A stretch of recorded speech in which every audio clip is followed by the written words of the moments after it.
ناظرین کرام، مسافر رمضان میں آپ کو ایک بار پھر سے خوش آمدید کہتے ہیں۔ مخلوق خدا کی خدمت یہ وقت کی ضرورت بھی ہے اور بہت بڑی عبادت بھی۔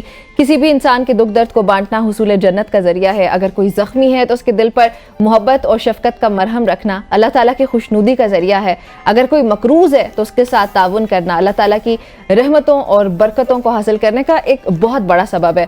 اور پھر اسی طرح اگر کوئی بیمار ہے تو اس کی عیادت کرنا ایک مسلمان کا حق بھی ہے، اس کی جو آپ کہہ سکتے ہیں کہ سنت رسول کریم صلی اللہ علیہ وآلہ وسلم بھی ہے۔ اگر کوئی بھوکا ہے، کسی بھوکے کو کھانا کھلانا عظیم نیکی اور ایمان کی علامت ہے۔ لیکن ہمیں یہ بات ضرور سمجھنی ہے کہ اسلام میں خدمت خلق کا تصور کیا ہے، کس طریقے سے ہمیں کرنی چاہیے، کسی کی بھی خدمت، کسی کا ساتھ دینا چاہیے، ممکن ہے۔ بالکل ایسا ہی بہت خوبصورت ٹاپک ہے، اور اس پر بات کرنے کے لیے ہمارے ساتھ موجود ہیں علامہ مفتی اخلاق صاحب، انہیں خوش آمدید کہتے ہیں۔ علامہ صاحب السلام علیکم، کیا حال چال ہیں آپ کے؟ وعلیکم السلام، الحمدللہ۔ خدمت خلق یہ ایک جذبہ ہے، یہ ایک نیت ہے، کیونکہ اس میں آپ کو ریٹرن بھی اللہ کی تعالیٰ کی ذات جو ہے، ذات مبارک وہی عطا کرتی ہے، اور بڑی مشکلات بھی ہوتی ہیں۔ تو خدمت خلق کے بارے میں تھوڑا سی روشنی دیں۔ بسم اللہ الرحمن الرحیم۔ سب سے پہلے تو آپ کا شکریہ ادا کرتا ہوں کہ اس خوبصورت عنوان پر آپ نے مجھے دعوت دی ہے۔ اسلام میں خدمت خلق کا تصور سمجھنے کے لیے ہمیں سب سے پہلے اسلام میں خلق کی اہمیت کو اگر سمجھ جائیں تو خدمت خلق کا تصور بہت واضح ہو جاتا ہے۔ اسلام کا خدمت خلق کا تصور جو ہے بہت وسیع اور جامع ہے، اور یہاں پر خلق کا جو تعارف کروایا جا رہا ہے وہ یہ کروایا جا رہا ہے کہ الخلق عیال اللہ، یہ ساری کی ساری مخلوق اللہ کا کنبہ ہے، اسے اللہ تعالیٰ کا کنبہ قرار دیا جا رہا ہے۔ گویا جب یہ ساری مخلوق اللہ کا کنبہ ہو گیا تو پھر اس کے ساتھ ہمارا اب تعلق کی جو نیت ہے وہ اپنی ذات کی وجہ سے نہیں ہوگی، وہ اللہ رب العزت کی وجہ سے ہوگی، اللہ رب العزت کے حکم کے مطابق ہوگی۔ اسی طرح صحیح مسلم کی ایک روایت میں اللہ کے پیارے حبیب علیہ الصلوۃ والسلام نے فرمایا، حدیث قدسی ہے، کہ قیامت کے دن اللہ تعالیٰ بندہ مومن سے سوال کرے گا، میں بیمار تھا، تم نے میری بیمار پرسی نہیں کی، میں بھوکا تھا، تم نے مجھے کھانا نہیں کھلایا، میں پیاسا تھا، تم نے مجھے پانی نہیں پلایا۔ تو وہ بندہ مومن عرض کرے گا، پروردگار تو سب کو رزق دینے والا ہے، رب العالمین ہے، تو کیسے بھوکا پیاسا اور بیمار ہو سکتا ہے؟ تو جواب ملے گا، میرا فلاں بندہ بیمار تھا، اگر تم اس کے پاس چلے جاتے، فلاں کو کھانا کھلا دیتے تو میری رحمت کو وہاں موجود پاتے۔ کیا بات! تو گویا خدمت خلق کا تصور ہمیں سب سے پہلے کلیئر کرنا ہوگا کہ جب ہم کسی مخلوق کی خدمت کر رہے ہوتے ہیں تو ہم کسی پر احسان نہیں کر رہے ہوتے، ہم اس کا بھلا نہیں کر رہے ہوتے، ہم اپنا بھلا کر رہے ہوتے ہیں۔ تو جب ہماری سوچ یہ ہو جائے گی تو پھر خدمت خلق کرتے ہوئے، کسی کی خدمت کرتے ہوئے ہمیں مشکلات نہیں ہوگی بلکہ لذت محسوس ہوگی، ایک سکون نصیب ہوگا کہ ہمیں اللہ رب العزت نے یہ توفیق عطا فرمائی ہے۔ تو بیسک اسلام میں ہم سب سے پہلے اس تصور کو کلیئر کرنا وہ بہت ضروری ہے۔ پھر اس کے بعد اگر خدمت خلق کی اہمیت کو اگر ہم اسلام میں دیکھتے ہیں تو اسلام تو ہی دین انسانیت ہے، یہاں پر خدمت خلق کو ہی عبادت قرار دیا گیا ہے اور عبادت کا درجہ دیا گیا ہے۔ بلکہ اگر میں یہ بات کہہ دوں تو بہت واضح ہو جائے گا خدمت کا تصور، کہ اسلام میں ہمارے سامنے دو طریقے ہیں اللہ تعالیٰ کو راضی کرنے کے، ایک طریقہ عبادت کا ہے اور دوسرا طریقہ ہمارے سامنے مخلوق کی خدمت کرنے کا ہے۔ بے شک بے شک۔ بہت سارے مقامات ایسے ہیں جہاں پر انسان سے عبادت میں کمی ہو جاتی ہے، اس عبادت کی کمی کو پورا کرنے کے لیے بھی خدمت کا نظام رکھا گیا ہے۔ جیسے ایک شخص اگر روزہ نہیں رکھ سکتا، جان بوجھ کر اس نے رمضان کا روزہ چھوڑ دیا ہے، ترک کر دیا ہے، اب اس کا کفارہ کیا ہوگا؟ فرمایا 60 مسکینوں کو کھانا کھلا دو۔ یعنی وہ عبادت کی کمی رہ گئی تھی، روزہ نہیں رکھ سکا، اس عبادت کی کمی کو اب پورا کرنے کے لیے خدمت کو لایا جا رہا ہے۔ ایسے ہی قسم کے کفارہ کو دیکھ لیجئے، دیگر کفارات کو دیکھ لیجئے، وہاں پر مساکین کو کھانا کھلانے کا حکم دیا گیا ہے۔ گویا جب ہم اپنی عبادت میں کمی کر بیٹھیں تو وہ کمی بھی ہماری خدمت خلق سے پوری ہوتی ہے۔ سبحان اللہ۔ اسی طرح خدمت خلق کی اگر ہم بات کریں تو اللہ تعالیٰ نے اور اللہ تعالیٰ کے پیارے حبیب علیہ السلام نے ہمیں صرف ترغیب ہی نہیں دی بلکہ پورا ایک نظام دیا ہے کہ ہم نے خدمت خلق کرنی کس طرح ہے، کن کن لوگوں کی کرنی ہے، کون کون سے مستحق ہوں گے، اور پھر خدمت کے طریقہ کار کیا ہوں گے۔ ان ساری چیزوں کو بڑی تفصیل کے ساتھ قرآن و حدیث میں بیان کر دیا گیا ہے۔ خدمت خلق صرف یہی نہیں ہے کہ ہم کسی کو مالی طور پر کچھ رقم دے دیں، نہیں، کسی کو اچھا مشورہ دے دینا یہ بھی ایک خدمت خلق ہے۔ بے شک۔ کسی کی مشکلات کو دور کر دینا یہ بھی خدمت خلق ہی ایک صورت ہے۔ کسی کا بھلا کرنا، کسی کا بھلا کرنا کسی بھی انداز سے وہ ہو سکتا ہے۔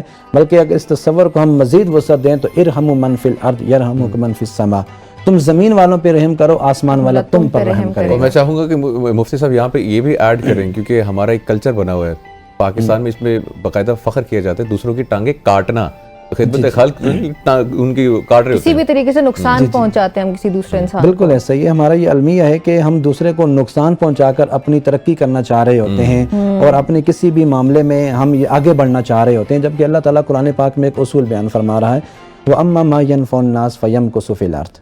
اگر عزت چاہتے ہو، اگر تم سکون چاہتے ہو تو پھر تم انسانیت کے لیے فائدہ مند بن جاؤ. جو انسانیت کے لیے فائدہ مند بن جاتا ہے ہم اس کو دوام عطا فرما دیتے ہیں. تو دیکھیے جو خدمت خلق کا راستہ اختیار کرتا ہے اس کی اپنی عزت نفس بھی محفوظ ہو جاتی ہے. اسی طرح جو خدمت خلق کرنے والا ہوتا ہے، معاشرے میں جو خطرات ہوتے ہیں دوسروں کی طرف سے، اس کے وہ خطرات بھی کم ہونا شروع ہو جاتے ہیں. وہ ایک ذہنی سکون بھی نصیب ہوتا ہے اس کو. ذہنی سکون جو ہے وہ اپنے لیے ایک محسوس کرتا ہے دوسروں کی خدمت کر کے. تو ہمارے بہت سارے معاشرتی مسائل، ہمارے معاشی مسائل، ان کا حل خدمت خلق میں پنہاں ہے. اگر ہم خدمت خلق کو اختیار کر لیں، ہمارے معاشرے میں جو فساد ہے، فتنے ہیں، جھگڑے ہیں، لڑائیاں ہیں، بہت کم ختم ہو سکتے ہیں. بہت کم ہو جائے گا. چلیے مفتی صاحب یہاں پہ ہم نے ایک بریک شامل کرنی، بریک کے بعد انشاءاللہ واپس آتے ہیں، گفتگو کا سلسلہ یہیں سے آگے بڑھائیں گے. خواتین و حضرات یہاں پہ شامل کریں گے ایک بریک. آپ دیکھتے رہیے اوصاف رمضان.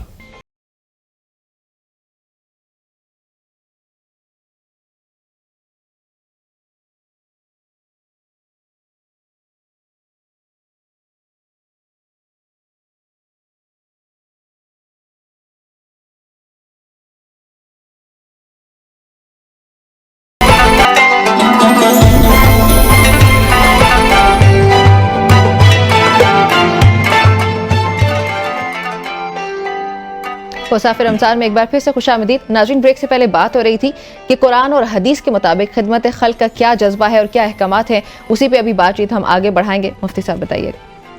جی بالکل. خدمت خلق کے حوالے سے ہم بات کر رہے تھے کہ دیکھیے ہمارے معاشرے میں جس طرف آپ نے پہلے اشارہ کیا تھا کہ بہت زیادہ لوگ ایسے ہیں جو دوسروں کی ٹانگیں کھینچتے ہیں، دوسروں کے لیے مشکلات پیدا کرتے ہیں. تو ان مشکلات کو حل کرنے کے لیے اگر ہم انفرادی طور پر خدمت خلق کے جذبے کو اختیار کریں، اور پھر اسی طرح نہ صرف انفرادی طور پر بلکہ ہمیں اجتماعی طور پر اس شعور کو بیدار کرنا چاہیے کہ ہم سب مل کر دوسروں کی خدمت کریں. اور دوسروں کی خدمت کرنا یہ ایک ایسا کام ہے کہ حضور اکرم علیہ الصلوۃ والسلام نے ارشاد فرمایا جب ان سے سوال کیا گیا کہ کون سا اسلام بہتر ہے، تو آپ نے فرمایا ہر شخص کو جسے تم جانتے ہو یا نہیں جانتے ہو اسے سلام کرنا اور کھانا کھلانا یہ بہتر اسلام ہے. تو بہتر اسلام کے ساتھ اس کو تعبیر کیا. اسی طرح حضور اکرم علیہ الصلوۃ والسلام نے فرمایا کہ وہ شخص مومن نہیں ہے جو خود پیٹ بھر کے کھانا کھا لے لیکن اس کا پڑوسی جو ہے وہ بھوکا رہ جائے. لہٰذا ہمیں احساس کرنا چاہیے، اپنے معاشرے میں دیکھنا چاہیے کہ کون سے لوگ ایسے ہیں جنہیں ضرورت ہے، ان ضرورت مندوں کی ہم کس طرح خدمت کر سکتے ہیں. ہمیں ایسے لوگوں کی تلاش کرنی چاہیے. اور لازم نہیں ہوتا کہ ہر شخص سوال کرنے والا ہو، سوالی ہو، بلکہ لوگوں کی عزت نفس ہوتی ہے، وہ سوال نہیں کرتے ہیں، سفید پوش ہوتے ہیں. یہ ہماری ذمہ داری بنتی ہے کہ ہم اپنے معاشرے کے ان کمزور افراد سے آگاہ ہوں اور ان کی جو کمزوری ہے اس کو دور کرنے کے لیے جس قدر ممکن ہو سکے ہم وہ کوشش کریں. اچھا، خدمت خلق حقوق العباد کا بھی ایک حصہ ہم اس کو شامل کہہ سکتے ہیں. جی بالکل. خدمت خلق جو ہے یہ حقوق العباد کا ایک حصہ ہے، اور حقوق العباد میں جن کو مقدم کیا گیا ہے، جب ہم خدمت خلق کریں تو ہمیں ان کو مقدم رکھنا چاہیے. جیسے والدین کو حقوق العباد میں سب سے مقدم رکھا گیا ہے، تو لہٰذا خدمت خلق کا جذبہ سب سے پہلے ہمارا والدین کے لیے ہونا چاہیے. پھر اسی طرح جو ہمارے قریبی رشتہ دار ہیں ان کے ساتھ صلہ رحمی کا ہمیں حکم دیا گیا ہے، تو قریبی رشتہ داروں کے ساتھ ہمیں صلہ رحمی کرنی چاہیے، ان کی خدمت کرنی چاہیے. پھر مساکین ہیں، جو مصارف زکوٰۃ ہمارے سامنے بیان ہوئے کہ مساکین ہیں، غرباء ہیں، ایسے لوگ کہ جن کے پاس کچھ بھی نہیں ہے، تو ان کی خدمت کر کے ہم اس فریضے کو سر انجام دے سکتے ہیں. اور یہ حقوق العباد ہے، اور ہمیں حقوق العباد میں اس قانون اور کلیے کو بھی یاد رکھنا چاہیے کہ اللہ تعالیٰ اپنے حقوق تو معاف فرما دیتا ہے لیکن وہ بندوں کے حقوق کبھی بھی معاف نہیں کرتا ہے. بے شک ایسا ہی ہے، اور اس سے ہم سب کو خوف آنا چاہیے، اور حقوق العباد کی اتنی زیادہ امپورٹنس ہے. اچھا مفتی صاحب یہ بتائیے گا کہ جس طریقے سے ہمارا ابھی معاشرہ پاکستان کے حالات کی بات کر لیتے ہیں، بڑے مشکل حالات سے گزر، اللہ پاک نے اپنا خصوصی رحم بھی عطا فرمائی، لیکن ایسے حالات میں کتنا زیادہ آگے بڑھ کے جو ہے مدد کرنی چاہیے ایک دوسرے کی، اور وہ کس طرح سے کی جا سکتی ہے. اب مثال کے طور ہمارے پاس ایسے بہت سارے لوگ آتے ہیں کہتے ہیں یار میرا جی چاہتا ہے کہ میں مدد کروں لیکن میرے پاس اپنا وسائل نہیں ہے، مال نہیں ہے، تو ان کی کچھ بتائیے گا. دیکھیے خدمت خلق کا تصور بہت واضح ہے اور اس کے مختلف طریقے ہمارے سامنے ہیں. اگر ہم کسی کی مدد مالی طور پہ نہیں کر سکتے، ہمارے حالات ایسے نہیں ہیں ہم اس کو حوصلہ دے سکتے ہیں. اگر ہم کسی بیمار کو شفا نہیں دے سکتے لیکن ہم اس بیمار کے سامنے عیادت کر کے ایسی بات تو کر سکتے ہیں جو اس کو امید دلا دے. جیسے حضور اکرم علیہ السلام نے فرمایا بھی کہ جب کسی بیمار پرسی کے لیے جاؤ تو تم اس کے پاس ایسی بات کرو کہ اس کی زندگی لمبی ہونے کی بات ہو. اگرچہ تمہارے یہ کہنے سے تقدیر نہیں بدل جائے گی مگر اس بندے کا دل خوش ہو جائے گا. تو میرے خیال میں ان حالات میں جو ہمارے ایسے لوگ معاشرے میں کمزور ہیں، اگر ہم ان کے ساتھ اچھا سلوک کریں، اچھا برتاؤ کریں، ہم ان کو عزت کے ساتھ بلائیں، عزت کے ساتھ پکاریں ان کو، تو یہ بھی ان کے بہت سارے مشکلات کو حل کرنے کے لیے کافی ہوگا. لیکن ہمارا المیہ یہ ہے کہ ہم نہ صرف دوسروں کی خدمت کی طرف جاتے ہیں بلکہ دوسروں کو ہمیشہ گرانے کی ہی بات کر رہے ہوتے ہیں. تو ہمارے معاشرے میں آج کل تو بالخصوص جو مہنگائی کے حالات ہمارے سامنے ہیں اور بہت مشکل سے عام احباب کا گزارا ہو رہا ہے، تو ایسے حالات میں اگر ہم کسی کو زیادہ کچھ نہیں دے سکتے، اپنی وسعت کے مطابق چاہے 1 روپیہ ہی دیں وہ تو دے سکتے ہیں. حضور اکرم علیہ السلام نے فرمایا لا تحقرن من المعروف شیئا، کسی نیکی کو حقیر نہ جانو، ولو ان تلق اخاک بوجہ طلیق، اگرچہ مسکراتے چہرے کے ساتھ اپنے بھائی سے ملنا ہی کیوں نہ ہو. کہ اگر اور کچھ نہیں دے سکتے ایک مسکراہٹ تو دے سکتے ہیں، ایک اسمائل تو دیکھ سکتے ہیں آپ، تو دوسروں کو ایک مسکراہٹ دے کر آپ نیکی کما سکتے ہیں. بالکل. اور یہی ہم لوگ اکثر ہمارے پروگرام میں بھی اس بات کا ذکر کرتے رہتے ہیں کہ ہمارے لیے یہی کہ کوئی بھی نیکی بہت بڑی نہیں ہوتی، ہر نیکی کاؤنٹ ہوتی ہے. اور کسی کا فار ایگزامپل جھگڑا ہو گیا تو آپ مسکرا کے اگر دیکھ ہی لیتے ہیں تو وہ جھگڑا آپ کا نیچرلی ختم ہی ہو جاتا ہے. تو یہ میرے خیال میں خدمت خلق کا یہ جذبہ، یہ اتنی اچھی یا پازیٹیوٹی آپ کے اندر یہ ہونا، یہ آپ کی اپنی زندگی کو بھی بدلتا ہے. جی بالکل.